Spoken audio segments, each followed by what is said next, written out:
I know the president is visiting on Sunday pale Kigali ECK. Tutakuwa hapo ili tumueleze zile maneno tunaweza hitaji itengenezwe huku kwetu, tukimuomba zaidi kwa sababu sisi tuliwapea kura. Sisi tuliwapea kura. Good morning, ladies and gentlemen. There's an issue that I want us to discuss. I hope you are doing well wherever you are amidst the political storms that we are currently experiencing in Kenya. Now, ladies and gentlemen, there's an interesting story that has popped up. We know that our President William Ruto, is a man who has previously promised to be very transparent and very truthful in his administration. Now, reports have emerged that President William Ruto changed his mind last minute about something that he had planned to do previously. Now, it has been reported that on Sunday, 13th October, the year 2024, President William Ruto and his entourage had planned to attend a church service in Embu, and that is the Kigari, I think it should be Kigari Teachers Training College in Manyata constituency. So that was to be a church anniversary. That event is taking place today. Now, Ruto, who had previously planned to attend that event, now cancelled the event yesterday. And the president did not give any reasons whatsoever as to why he had cancelled the plans. Now, this one raises a lot of questions because it has shocked the residents who are expecting the president with a lot of anticipation. It is quite interesting that this is happening amidst the political storms that are rocking our country. We see the impeachment motion of the Deputy President Gachagua now had landed at the Senate, and we're just counting hours before we can focus our eyes on the higher house, which is the Senate, as we follow the cross-examination of the Deputy President and the charges leveled against him. Now, it is important to realize that on that very same day, which is today, 13th October 2024, the Deputy President of Kenya, Rigathi Gachagua, had planned to attend the very same church service. So then questions arise as to why William Ruto would want to cancel an event that he had planned, a whole head of state. Now, this has been confirmed by the Deputy President's communication team. The issue is we cannot forget how these two guys worked together during their campaigns. We cannot forget how Rigathi Gachagua and William Ruto would attend church service together, either in Karen or maybe somewhere else within the country, in Mount Kenya or anywhere else within the country. We cannot forget how on weekends William Ruto and Rigathi Gachagua would deliver speeches on top of high-end vehicles. We cannot forget how these two gentlemen walishikana mikono pamoja when they were campaigning. Now, how be it that now William Ruto, the president now, is avoiding to meet his deputy face to face, or rather eye to eye, as somebody might put it.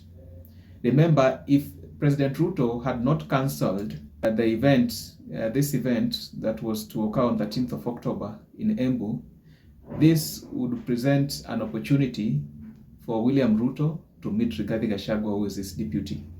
And I think though the situation could look very awkward, but it is politics, and such is politics.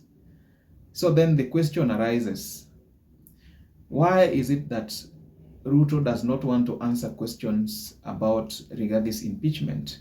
Because if Ruto goes to that event and then Rigathi also finds himself there, and then each of them is given the microphone to speak or to address the congregation, it would provide a situation whereby Rigathi would try to defend himself and criticize President William Ruto for making him go through all this. At the same time, William Ruto in as much as he would not want to talk about this impeachment motion, he would find himself in a situation whereby he has to comment about the current event that is taking place in Kenya, and this would put the president at a very awkward position. Now, why is it that President Ruto does not want to face his deputy face to face? Now, in my community, there is a popular saying that you don't attend the funeral of the man or of a person that you have purportedly hunted down, for lack of a better word. There's a word I do not want to use. If you are hunting down a man, if you want to finish a man completely, it is common knowledge that you would avoid instances whereby you are having to meet the two of you. Ruto is trying to avoid direct confrontation. Now, this event, if Ruto could attend it, it would be the first time that President Ruto could actually be visiting Mount Kenya, the Mount Kenya region, after the motion after the motion to impeach the Deputy President Rigathi Gachagua had been tabled in Parliament. Then this, by him attending this event, he would have to give an account as to why he is persecuting the very son of Mulima. And as we all know, Ruto got a lot of votes from the mountain, so it would be a very awkward situation. Now, there's an interesting phenomenon.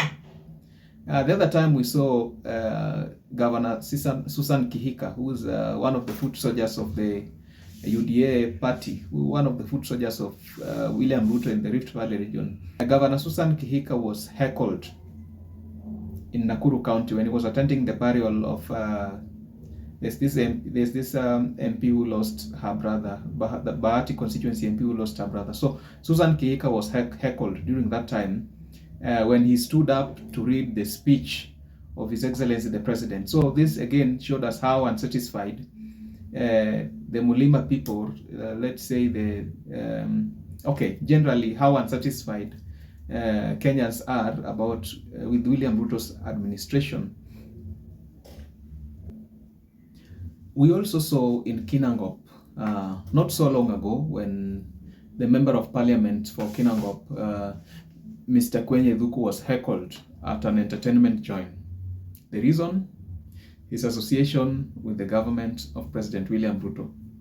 So we can see the dissatisfaction among Kenyans of different political factions, especially those ones who are deemed to have voted for this administration. Now, things have graduated from bad to worse in such a manner that the president changes his plans last minute in order to avoid meeting his deputy. So how can it be so? In an organization, there's the CEO, their directors, can be one or two of them or whichever number they are.